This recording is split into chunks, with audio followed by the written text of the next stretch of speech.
understanding DHS's use of American progress painting. What DHS is posting of Gast's American progress painting means the Department of Homeland Security. https:/www.msnbc.com/opinion/DHS Lake and Riley Act Prioritize Criminal Immigrant Arrests, RCNA 220281, typically shares policy updates and media appearances by its officials on X. But on Wednesday, it posted https://x.com/status/19481512649448255, an image of an old oil painting.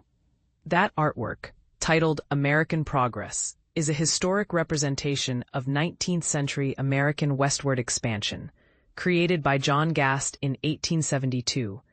It also offers clues about who DHS believes should reside in America as it oversees a brutal mass deportation operation. You don't need to be an art history major to grasp the subtext of DHS's messaging. The painting depicts a towering, angelic-looking woman with fair skin walking westward across the American plains, carrying a book. Behind her, in the east, are trains, farms, and boats, illuminated by a rising sun. At her feet are settlers traveling west on wagons. In front of her, west, are Native Americans, along with wild animals, cast in darkness and under an overcast sky. DHS named the painting and wrote, "A heritage to be proud of, a homeland worth defending." According to publisher George Crofett, https://mwebcgi/mweb.exe/request/ID M54330 Type 101, the woman's forehead bears the Star of Empire. Her book symbolizes enlightenment, and she holds the telegraph wires to transmit intelligence. Her journey across the plains represents themes of manifest destiny, the belief that American westward expansion was providential and benevolent. Earlier in July, DHS shared another oil painting, mistitled, https://www.artnews.com, artnews.news, painter Morgan Weisling, DHS stole work, social media Homeland's Heritage, 123474748, of a settler couple in the West holding a baby in a covered wagon. The agency's messaging seems to promote the idea that America's true heritage traces back to its history of ethnic cleansing, racist hierarchies, and racial domination. The homeland is meant to be expropriated and protected from outsiders, with the European settler class deemed the most deserving. As the Department of Homeland Security, DHS, continues to remove migrants from the U.S., often violently. www.theguardian.com/US News/2025, Florida teen immigration arrest. Its recent paintings reflect a broader ideological stance aligning with Trump's rhetoric. Trump warned during the 2024 campaign trail that migrants were poisoning the blood of our country. https://www.msnbc.opinion/Trump immigrant comments Hitler, Mein Kampf, poisoning blood, RCNA 130251. The painting's portrayal of a lawless might makes right America mirrors Trump's anti-immigration agenda, which seeks to curtail residents' civil rights, degrade them in detention camps, and send them to foreign prisons without due process. https://www.nilc.org/resources tracking the CCAUD disappearances. While it's unrealistic to expect past historical moments to meet modern moral standards, much of the right's iconography leans backward, finding nothing objectionable in American history. Zishan Aleem, https://msnbc.com/author Zishan Aleem, NCPN 123533, a writer and editor for MSNBC Daily, previously worked at Vox, HuffPost, and Politico, and has contributed to the New York Times, The Atlantic, The Nation, and The Intercept. You can sign up for his free politics newsletter here, https://zishanaleem.substack.com/subscribe. DHS uses Americana art, controversy, and backlash explained. The U.S. Department of Homeland Security, DHS, is sparking outrage by blending sunny Americana paintings with chilling migrant mugshots, a strategy that's setting off cultural alarms. while the agency insists it's celebrating national pride through its social media posts. Critics argue this approach whitewashes history and weaponizes art. A bizarre collision of art and immigration policy.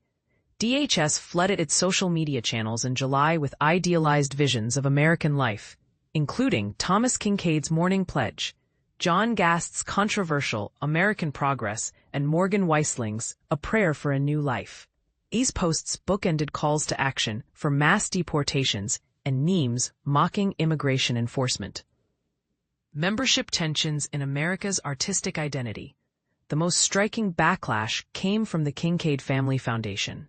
While the artist's work has historically resonated with conservative audiences, his family condemns DHS's usage as antithetical to Kincaid's humanitarian values. They argue his paintings aimed to dignify marginalized groups, exactly those DHS targets through its deportation campaign.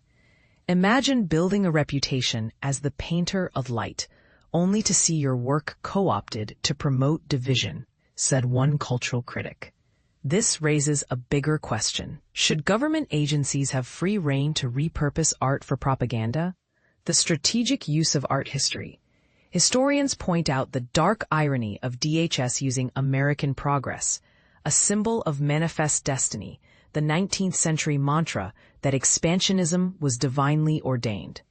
The painting depicts settlers displacing native communities under a vision of progress. Princeton history professor Martha Sandways called this choice deeply ironic, noting it glorifies the violation of indigenous homelands. What DHS frames as protecting heritage actually celebrates colonial conquest, argues Chris Stainbrook of the Indian Land Tenure Foundation. He draws comparisons to former South Dakota Governor Kristi Noem's conflict with Native tribes, a tension now echoed in DHS's pro-MAGA messaging. Social media as cultural battleground. These posts aren't just symbolic. They've been shared millions of times by far-right figures like Jack Posobiec, Benny Johnson, and former GOP lawmakers. Technical strategist Alex Conant notes that DHS, like TSA with its viral Instagram account, is experimenting with edgier social tactics, reflecting the Trump administration's fluent communication style. But here's where it gets controversial. The paintings portray settlers as heroic pioneers, while DHS's companion posts reduce migrants to criminal caricatures. Nuria Bănulescu-Bogdan of the Migration Policy Institute describes this as a classic nationalist technique that invokes mythology to divide people into saviors and villains. A broader cultural shift. This isn't isolated. The Trump administration has simultaneously overhauled the Kennedy Center, slashed funding for the National Endowment for the Arts, ordered the Smithsonian to restore American greatness. DHS's artistic choices appear part of this broader campaign to redefine national identity. The agency even posted memes like a skeleton lifting weights captioned, "My body is a machine that turns ICE funding into mass deportations." Where do you stand? This conflict raises tough questions. 1. Should artists' work be protected from ideological misappropriation? 2. Can government agencies ever truly own cultural symbols? 3. What's the ethical line between celebrating heritage and sanitizing history? The Kincaid and Weisling families have issued cease and desist letters, but DHS has ignored their complaints. As the agency continues posting Americana art alongside deportation threats, many are asking, whose America are we being asked to protect? Exploring American Progress, White Womanhood, and the American Empire. What does a 19th century painting have to do with today's debates over immigration, heritage, and the very idea of American identity? Let's dive into a story that's as much about the past as it is about the present. Last week, the Department of Homeland Security, DHS, stirred controversy by sharing a historic artwork on its Instagram page. Instead of showcasing action shots of Secretary Kristi Noem or law enforcement officers, they posted American Progress, a 1872 painting by John Gast. The image, a floating white woman guiding settlers westward while displacing native people and buffalo, has become a lightning rod for discussion about how history is framed and who gets to define the American heritage. This isn't just a random throwback. The painting, now displayed at the Autry Museum in Los Angeles, has been a staple of Western art for decades. But its recent appearance on DHS's social media, paired with the caption, "A heritage to be proud of, a homeland worth defending," has sparked fierce debate. Critics argue it romanticizes a version of history that erases the violence of colonization and centers whiteness as the core of American progress. Supporters, however, see it as a celebration of pioneers and the spirit of expansion. But here's where it gets controversial. Does honoring this painting align with modern values of inclusivity, or is it a deliberate nod to a narrow, exclusionary narrative? The Autry Museum, which hosts the painting as part of a broader exhibit on the American West, isn't just a passive observer in this conversation. Founded in 1988 by country music legend Gene Autry, the museum prides itself on telling the stories of all peoples who shaped the West. Yet the placement of American Progress, flanked by Navajo blankets and a sculpture titled Grounded by Indigenous artist Rose B. Simpson, creates a jarring contrast. Simpson's work, a clay figure with wings reaching upward, is described as a rebuff to the painting's sanitized vision of history. "Their presence is undeniable if you just look," says Virginia Scharf, a historian at the Autry, highlighting how marginalized voices are often erased in mainstream narratives. The painting's symbolism is layered and deliberate. The white woman in American Progress is more than a figure of progress. She's a symbol of civilization, her light pushing indigenous people and animals out of the frame. But as historian Carolyn Brocken points out, this erases the real contributions of women on the frontier. Mexican women, for instance, had more property rights than their American counterparts in the East, while Native women were stripped of their cultural roles as settlers encroached. Meanwhile, the painting ignores the fact that women in the West often became agents of change. Wyoming granted suffrage in 1869, decades before most of the country. And this is the part most people miss. The painting isn't just about the past. It's a mirror to today's political battles. The Trump administration's push to remove books about slavery from national parks, rename military vessels, and roll back diversity initiatives echoes the same logic, prioritizing a sanitized heritage over uncomfortable truths. As Scharf notes, DHS's choice to share the painting feels cynical and dangerous, especially when their current actions involve deploying armed agents to enforce policies that disproportionately target immigrants.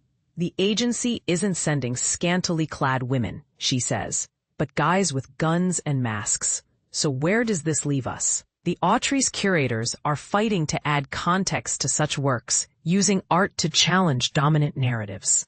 Their exhibit, Future Imaginaries, which features indigenous art, fashion, and technology, reminds visitors that history isn't just a story of the past. It's alive, evolving, and often contested. As Simpson's sculpture Witness stands in the gallery, its wings reaching toward the ceiling, it's a silent but powerful question. Whose history are we really honoring? And whose voices are still being silenced? We want to hear from you. Do you think institutions like DHS should avoid using historical symbols like American Progress? Or is it possible to reinterpret such works in a way that acknowledges both their legacy and their limitations? Share your thoughts below.